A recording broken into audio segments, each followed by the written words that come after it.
हम सभी अपने जीवन में समझना चाहते हैं, जानना चाहते हैं और सत्य को ढूँढना चाहते हैं, ताकि हम अपने आसपास के माहौल से एडजस्ट हो सकें, हम उसमें आराम से जी सकें।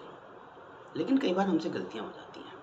हम सत्य को जानने में, सही से समझने में किसी इंसान को, किसी घटना को, किसी रिश्ते को अक्सर उन बातों पे बड़ी जल्दी भरोसा कर लेते हैं जो हमारे सबसे नज़दीक होती हैं।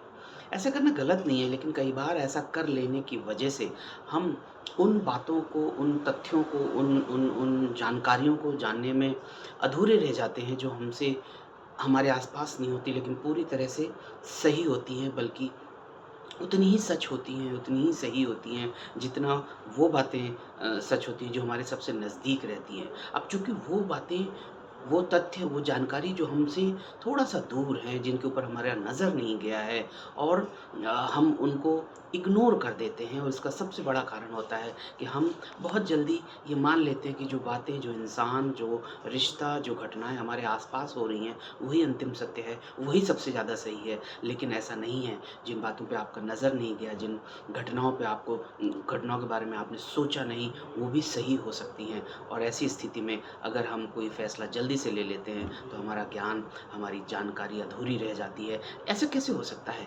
इमेजिन करिए ना, एक पेड़ जो आपकी आँखों के सामने है और अगर बहुत नज़दीक आ जाए, तो उस पेड़ के पीछे जो कुछ भी है, वो अधूरा रह जाता है। वो आप जान ही नहीं पाते। लेकिन क्या इसका मतलब ये हुआ, उस पेड़ के पीछे जो कुछ भी था, वो सच नहीं था? क्या वो है ही नहीं है?